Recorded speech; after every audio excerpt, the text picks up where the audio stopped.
옛날부터 물이 많고 산은 작고 나지막한 언덕으로 이어져 있다는 화성에 가면 꽃매라는 꽃의 산, 화산이 있어. 지금은 정조 임금님 아버지의 능이 있는 산이라는데 이야기를 듣고 한번 가서 봐. 진짜인지 아닌지. 꽃매 이야기. 옛날에 가난해서 장가를 못 간 어부가 혼자 고기를 잡으며 살고 있었어. 아이고, 오늘은 고기를 많이 잡았네. 고기를 이렇게 많이 잡아도 나눠 먹을 가족도 없고 이 많은 걸 혼자 먹어야 하니 외롭다. 어느 날 어부는 고기를 잡으려 배를 타고 바다로 나갔는데 글쎄 바닷물에 빠져 허우적대는 처녀가 있는 게 아니겠어? 살려주세요! 살려주세요! 아이고, 저러다 곧 빠져 죽겠네. 가고 있습니다. 가고 있어요. 조금만 기다리세요.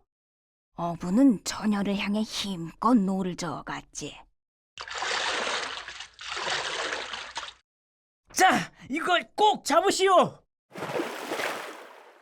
그리고 배에 있던 그물을 던져 처녀를 구해주었어. 어부님이 아니었으면 저는 살아나지 못했을 겁니다. 바닷가 벼랑 끝에 시든 꽃나무를 살리려다가 그만 발을 헛디뎌 바다에 빠졌네요. 저의 목숨을 구해주신 이 은혜는 꼭 갚겠습니다. 아니, 이렇게 아름다운 여인이 은혜를 갚겠다고? 저런 미인이 나의 아내가 되어준다면 그럼 나와 혼인해 주시오. 어부는 벼랑 끝에 피어있던 꽃나무에 빨간 꽃을 따서 처녀의 머리에 꽂아주며 청혼했어. 예, 그러지요. 어부님이 원하신다면 혼인은 할 수 있으나 사실 저는 세상의 온갖 꽃을 다스리는 하늘의 선녀입니다. 제가 이 세상에 오래 있으면 세상의 꽃들이 시들어 죽게 되지요. 혼인은 할 수 있으나 1년 후에는 반드시 하늘나라로 돌아가야 해요. 선녀?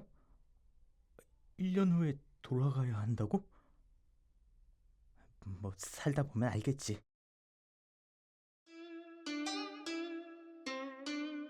어부는 어여쁜 색시를 얻게 된 것이 꿈만 같았고 선녀도 어부를 위하며 알콩달콩 행복하게 살았어. 아내가 꽃을 다스리는 선녀라 두 사람이 사는 오두막집 주변에는 언제나 신비롭고 아름다운 꽃들과 향기로 가득했지. 그리고 선녀를 쏙 빼닮은 예쁜 딸도 낳았어.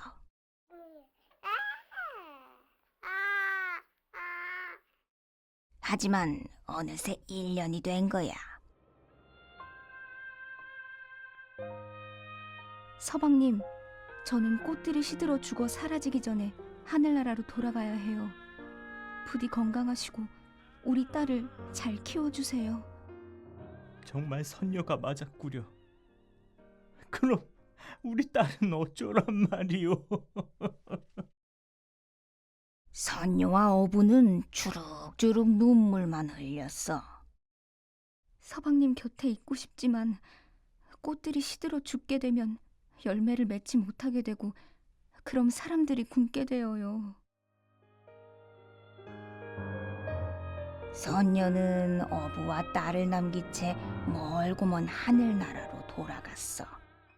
어부는 딸의 이름을 꽃같이 아름다운 마음, 화심이라고 지었어.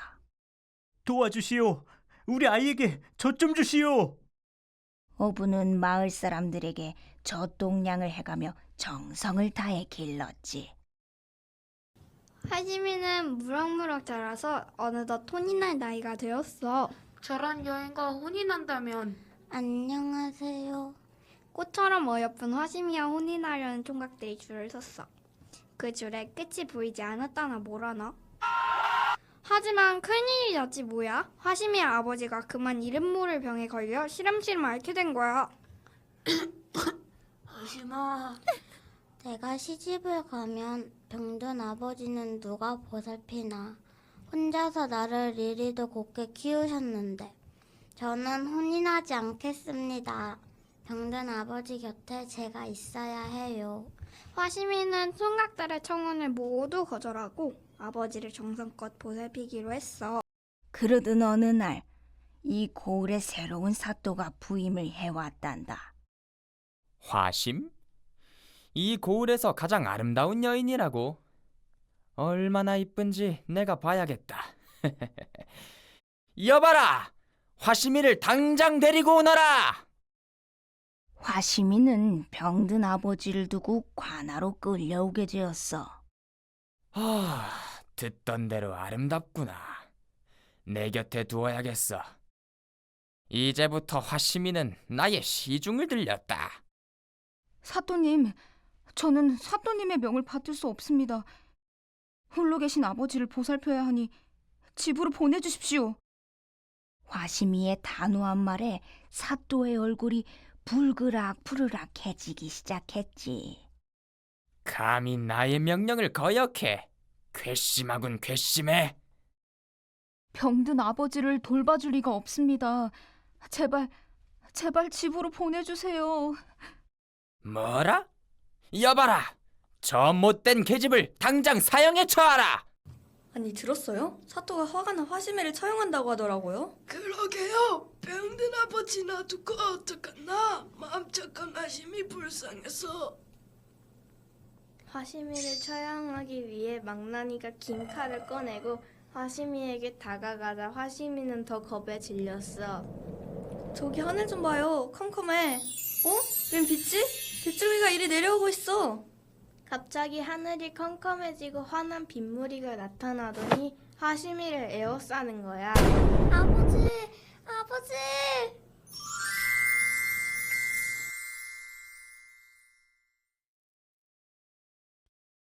그 순간 놀라운 일이 벌어졌어. 화심이가 사라진 하늘에서 빨간 꽃들이 비처럼 떨어지기 시작하는 게 아니겠어?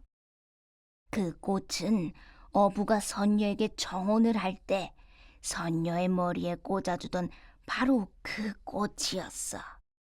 뒤늦게 소식을 듣고 달려온 아버지는 흩어진 꽃잎들을 모아 집 곁에 묻었어. 화심아, 화심아. 사람들은 꽃비가 쌓여서 만들어진 무덤을 꽃매라고 부르게 되었지. 참, 하늘로 올라간 화심이는 어떻게 되었냐고? 화심아, 화심아. 어머니. 화심아, 이제 네가 나를 이어 세상의 꽃들을 다스리는 일을 해야 한다. 그래서 화심이는 세상의 꽃을 다스리며 살고 있다는구나. 이렇게 꽃을 다스리는 선녀의 딸 화심이가 하늘로 오르며 빨간 꽃잎들이 떨어져 쌓인 이곳을 꽃매라고 했고 정주 임금의 아버지를 묻어놓은 화산의 전설이 되었단다. 끝.